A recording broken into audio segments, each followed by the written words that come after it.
둘째 날 회개의 사역. 네, 회개의 사역. 이 요나가 메시지를 전했을 때 그 메시지에 대한 반응입니다. 다 같이 여기에 대해서 공부해 보도록 하겠습니다.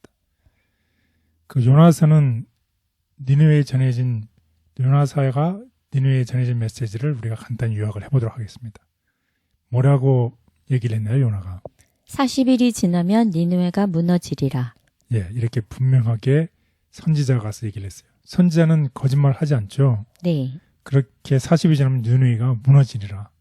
그런데 어떤 일이 일어나냐, 우리가 다 같이 보면 이 말을 듣고서 니느웨 사람들이 어떤 반응을 했고 요나 자신 태도를 보고 어떻게 보면 이 메시지에는 어떤 뜻이 포함됐나요? 메시지에는 멸망을 피할 가능성도 포함되어 있다는 것을 알 수 있다는 것입니다. 우리 다 같이 성경을 보도록 하겠습니다. 요나서 3장 5절에서 10절. 니느웨 사람들이 하나님을 믿고 금식을 선포하고 높고 낮은 자를 막론하고 굵은 베옷을 입은지라. 그 일이 니느웨 왕에게 들림에 왕이 보좌에서 일어나 왕복을 벗고 굵은 베옷을 입고 제 위에 앉으니라. 왕과 그의 대신들이 조서를 내려 니느웨에 선포하여 이르되 사람이나 짐승이나 소떼나 양떼나 아무것도 입에 대지 말지니 곧 먹지도 말 것이요 물도 마시지 말 것이며 사람이든지 짐승이든지 다 굵은 베옷을 입을 것이요 힘써 하나님께 부르짖을 것이며 각기 악한 길과 손으로 행한 강포에서 떠날 것이라. 하나님이 뜻을 돌이키시고 그 진노를 그치사 우리가 멸망하지 않게 하시리라. 그렇지 않을 줄을 누가 알겠느냐 한지라. 하나님이 그들이 행한 것 곧 그 악한 길에서 돌이켜 떠난 것을 보시고 하나님이 뜻을 돌이키사 그들에게 내리리라고 말씀하신 재앙을 내리지 아니하시니라. 네, 여기에 보면 이 니느웨가 40일이 지나면 멸망을 하려 했는데 사람들이 회개함으로 정말 하나님께서 하나님의 뜻을 돌이키사 말씀하신 재앙을 내리지 아니했던 정말 놀라운 이야기가 기록되어 있습니다. 그래서 어떻게 도성 전체가 회개했고 그래서 적어도 한동안은 예언된 파멸을 피할 수가 있었습니다. 그렇지만 그 파멸이 그들이 회개를 다시 하지 않고 계속 제약된 길로 갔을 때 결국은 어떻게 멸망당한 이야기를 우리가 알 수 있습니다. 그들은 정해진 운명을 피할 수 있었고 이스라엘의 하나님은 이방 나라 각처에서 높임과 영광을 받았고 하나님의 율법은 존귀히 여김을 받았다. 이로부터 몇 년이 지나지 않아 니느웨 사람들은 다시 하나님을 잊어버리고 거만함으로 인하여 임금 민족의 희생물이 되었다.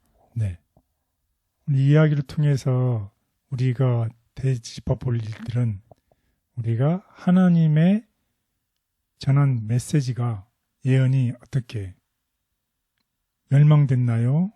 멸망되지 않았나요? 하나님께서 뜻을 돌이켰다는 것이에요. 그래서 이 예언에는 조건적인 예언이 있다는 것입니다. 그래서 하나님께서 조건적으로 사람들에게 회개하면 뜻을 돌이키사 멸망시키지 않았다는 얘기. 그렇다고 하면 이 늦은 비 우리 마지막 시대에도 우리가 이 메시지를 전하잖아요. 네. 이 메시지를 전했을 때에 같은 일이 일어날 수 있을까요? 다시 말하면 이 메시지를 전했을 때 모든 사람들이 회개하면 하나님께서 돌이키실까요? 아멘. 예, 그러면 정말 좋겠지만 모두가 회개하면 이 하나님께서 이 세상을 멸망시키지 않을 수도 있을까? 모두가 회개하면 그러겠죠. 그렇지만 여기서 공부하는 내용이 조건적인 내용과 절대적인 예언을 공부하는 것입니다. 니느웨의 멸망을 예언한 하나님의 선언은 그 예언은 조건적인 거죠. 제가 어렸을 때 10대 때 제 삶에 어려운 일이 다 있었어요. 그래서 나는 그때 어떤 고민을 많이 했냐면 내가 이렇게 사는 것이 이미 내 운명이 결정되어 있는 것인가? 어떤 일이 일어나도 나는 이 운명이 결정돼서 나는 항상 내게는 이런 일이 일어날 것인가 라는 게 큰 고민이었어요. 그렇다고 하면 나는 노력할 필요가 있는 거예요, 없는 거예요? 없어요. 없어요. 왜냐하면 내 길이 이미 운명적으로 결정되어 있기 때문에. 그런 고민 때문에 굉장한 이 디프레스 심한 이 좌절감에 빠져 있을 때 나를 그 좌절감에서 구해준 성경절이 무엇이냐면 바로 이 요나서의 이야기입니다. 요나서의 이야기를 듣고서 제가 40이 지나면 멸망하려고 했던 하나님의 그 뜻이 어떻게 했다는 것이요. 돌이켰다는 것이요. 그것을 보고서 어떻게 했기 때문에 돌이켰나요? 사람들이 회개했기 때문에 돌이켰다는 거죠. 아하, 그래서 내가 얻은 레슨이 무엇이냐면 나의 삶 속에서도 내가 하나님께 더 나가고 하나님께 헌신하고 그러면 하나님께서 내게 더 좋은 길을 줄 수 있구나라는 것을 내가 그때 배운 이후부터 내 삶이 바뀌었습니다. 내 생각이 바뀌었다는 거죠. 그래서 이 느느웨의 멸망은 조건적인 것이었어요. 사람들이 악에서 돌이키면 느느웨는 멸망하지 않는다는 것입니다. 그런데 우리가 예언해 보면 또 그렇지 않은 절대적인 예언이 있습니다. 개인에 대해서는 조건적이지만 하나님은 인간 역사의 주관자죠. 하나의 역사마다 하나님의 말씀이 성취되어야 하는 일들이 있어요. 예수님의 탄생, 메시아의 탄생은 조건적인가요? 아니요. 예, 그렇지 않다는 것이 그게 한 이해입니다. 그런 예언은 절대적인 것입니다. 어떤 일에 상관없이 하나님의 뜻이 그대로 이루어진다는 것입니다. 그래서 예언적인, 조건적인 예언이 있고 절대적인 예언이 있다는 것을 기억하시면 좋겠습니다. 그래서 그리스도의 초림, 마찬가지로 절대적인. 예, 그리스도의 재림도 절대적이라는 것입니다. 그리고 우리가 공부했던 짐승의 표, 이것도 절대적으로 일어날 일이라는 것입니다. 재앙이 부어지는 일, 마지막 때의 박해, 이 같은 예언은 조건적이지 않아요. 절대적으로 인간이 무엇을 하든지 안 하든지 상관없이 하나님의 인간의 역사상에서 이루어진다는 것을 기억하면 좋겠습니다. 그래서 많은 이들이 회개할 것이지만 최종적인 멸망은 한 세대의 결정에 달려있는 것이 아니라는 것입니다. 그래서 하나님께서 멸하시는 것은 악 그 자체이기 때문에 메시아의 오심을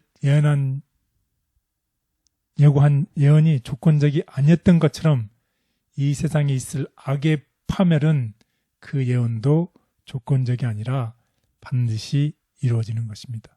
왜냐하면 악은 반드시 사라져야 하기 때문입니다. 그래서 우리에게 은혜의 기간이 주어지고 있습니다. 이 은혜의 기간 동안에 우리가 성령 하나님의 은혜를 간구하고 우리의 죄를 회개하는 우리 모두가 되기를 바라겠습니다. 은혜의 기간을 허락하신다. 하나님의 관용은 매우 크다. 우리가 그의 거룩한 계명을 계속적으로 모독한 사실을 생각해보면 그 관용이 얼마나 큰가에 대해 놀라게 될 것이다. 전능하신 하나님께서는 당신 자신의 속성을 억제해 오셨다. 그러나 하나님께서는 십계명의 의로운 요구를 그처럼 당돌하게 부인하는 악인들을 형벌하시기 위해 분명히 일어나실 것이다. 하나님께서는 사람들에게 은혜의 기간을 허락하신다. 그러나 그 기간에는 한계점이 있어서 그것을 넘어서면 하나님의 참으심도 끝나고 정해진 형벌이 분명히 따르게 된다. 주께서는 사람들과 도시들에 대하여 오래 참으시고 그들을 하나님의 분노에서 구원하시려고 자비스럽게 경고를 주지만 더 이상 자비를 위한 탄원이 들리지 않을 때가 올 것이며 진리의 빛을 계속 거절하는 반역적 요소는 멸망을 당할 것이다. 이것은 그들뿐 아니라 그들의 모본으로 말미암아 영향을 받은 사람들에 대한 자비로운 처사인 것이다. 세상의 회개를 촉구하는 마지막 때에 대한 예언은 조건적이지 않으며 분명히 이루어질 것이다. 그때도 인간의 선택은 어느 편에 설지를 결정하게 한다. 회개함으로 긍휼하심을 얻음. 그리고 요나의 전도가 니느웨 사람들에게 한 표적이 되었던 것처럼 그리스도의 전도는 그 세대의 한 표적이었다. 그러나 말씀을 받아들이는 데 있어서는 얼마나 대조적인가. 그 큰 이방의 도성에 살던 사람들은 하나님에게서 온 경고를 듣고 두려워 떨었다. 왕들과 귀인들이 자신을 겸비하게 하고 높은 자나 천한 자가 다 하늘에 계신 하나님께 부르짖어 마침내 그들은 그의 긍휼하심을 받았던 것이다. 니느웨 백성을 구하신 것처럼 악한 우리도 주께서 능히 구하실 수 있음을 믿습니다. 세상을 따르지 않고 하나님 부르심에 귀 기울이게 도와주옵소서. 오늘 주님을 선택함으로 심판의 때도 주님 편에 설 수 있게 저희 믿음을 지켜주옵소서. 예수님의 이름으로 기도드렸습니다.